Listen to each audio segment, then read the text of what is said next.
नमस्कार दोस्तों, क्या आपने एडुकेशन लोन लिया है या लेने वाले हैं? क्या आप अपने एडुकेशन लोन को ऐसे प्लान करना चाहते हैं कि आपकी ईएमआई काफ़ी कम हो जाए? अगर आपका जवाब हाँ है, तो जानिए क्या करें। दोस्तों, आज मैं आपको एडुकेशन लोन प्लान करने के 4 ऐसे तरीके बताऊंगा, जिसकी मदद से आप अपने एडुकेशन लोन की ईएमआई को काफ़ी कम कर पाएंगे और लोन को आसानी से रीपे कर पाएंगे। इसके साथ साथ एनपीए के खतरों से भी बच पाएंगे।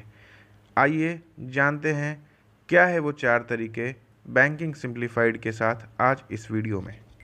दोस्तों, आपको एक फैक्ट बताना चाहूँगा। इंडिया में एडुकेशन लोन लेने वाले स्टूडेंट्स की संख्या में पिछले 4 सालों में काफ़ी गिरावट आई है। मार्च 2015 तक लोन लेने वाले स्टूडेंट्स तकरीबन 3,34,000 होते थे, जो मार्च 2019 तक घटकर 2,50,000 ही रह गए हैं। इंडस्ट्री के एक्सपर्ट्स के मुताबिक एडुकेशन लोन में इस कमी का सबसे बड़ा कारण है बैंकों का बढ़ता हुआ एनपीए लेवल। दोस्तों, एनपीए का मतलब ये होता है कि जब लोन की ईएमआई को 3 महीने तक ना भरी जाए तो बैंक ऐसे लोन को एनपीए यानी कि नॉन परफॉर्मिंग एसेट्स की कैटेगरी में डाल देते हैं और लोन की वसूली के लिए रिकवरी एक्शन शुरू कर देते हैं।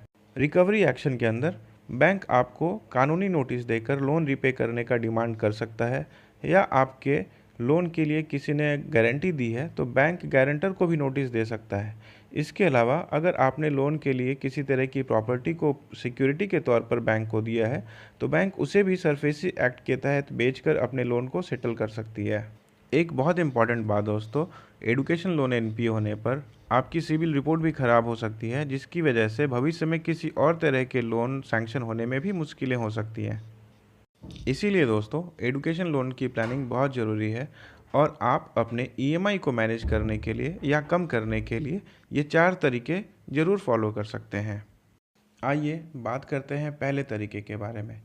पहला तरीका ये है कि आप कोर्स पीरियड के दौरान इंटरेस्ट पेमेंट करते रहें।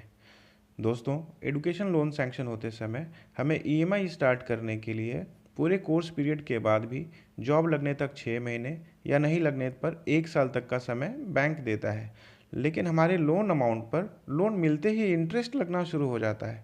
अब मान लीजिए कि आपने 4 लाख का लोन लिया है और बीटेक कोर्स के लिए, तो ईएमआई शुरू होने में लगभग 5 साल का समय मिलता है और इन 5 सालों में अगर इंटरेस्ट नहीं पे किया हो तो पूरा इंटरेस्ट, जो सिंपल इंटरेस्ट ही होता है, तकरीबन 1 लाख या उससे ज़्यादा भी हो सकता है और वो एक्चुअल लोन अमाउंट में जुड़ जाता है, जिससे कि आपकी ईएमआई काफ़ी ज़्यादा हो जाती है।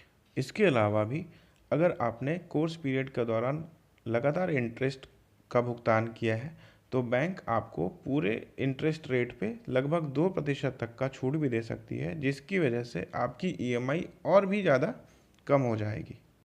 इस तरह से इस पहले तरीके को फॉलो करते हुए अगर आपने कोर्स पीरियड के दौरान इंटरेस्ट पे किया है तो बाद में आपकी ईएमआई काफ़ी कम हो जाएगी और लोन को मैनेज करना थोड़ा आसान ज़रूर हो जाएगा।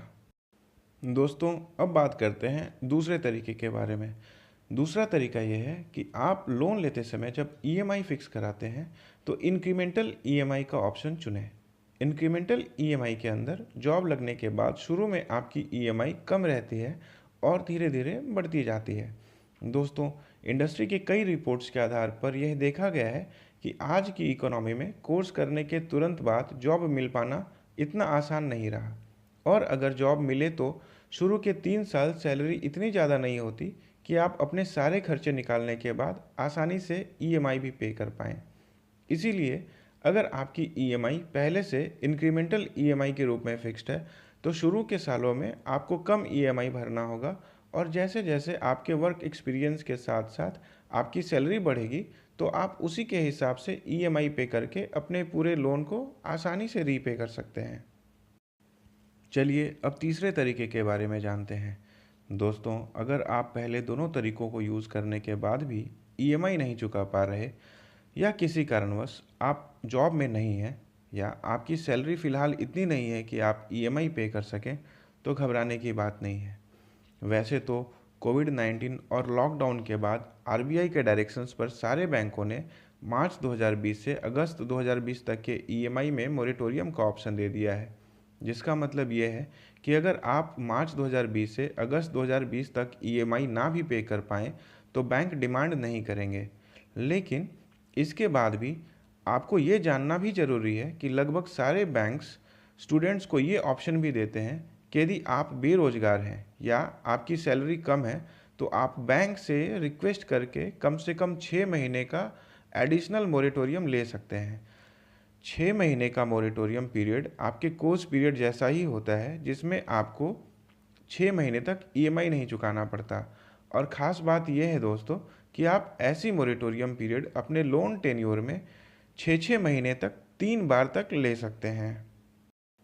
दोस्तों, अब बात करते हैं उस चौथे तरीके के बारे में जो है वन टाइम सेटलमेंट स्कीम।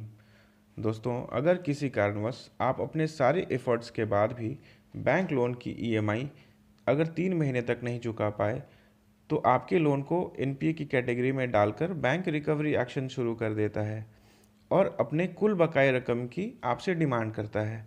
इसके साथ ही आपकी सिविल रिपोर्ट पर भी बुरा प्रभाव पड़ता है। दोस्तों, अगर आप या आपके पेरेंट्स इस कंडीशन में नहीं हैं कि बैंक के लोन डिमांड को पूरी तरह से चुका सके, तो ऐसी स्थिति में आप बैंक से वन टाइम सेटलमेंट स्कीम के अंदर ये रिक्वेस्ट कर सकते हैं कि आपके बकाये में से कुछ रकम माफ़ कर दे और कम पैसों में ही सेटलमेंट करके आपका नाम अपने लोन बुक से हटा ले।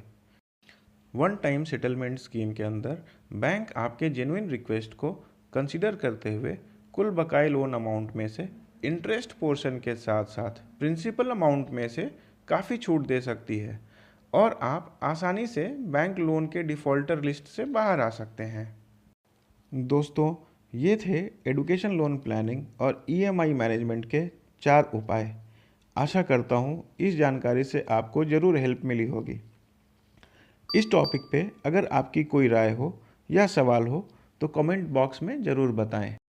दोस्तों, अगर आपको जानकारी अच्छी लगी हो तो चैनल को ज़रूर सब्सक्राइब करें, कमेंट करें, लाइक करें और ज़्यादा से ज़्यादा लोगों के साथ शेयर करें।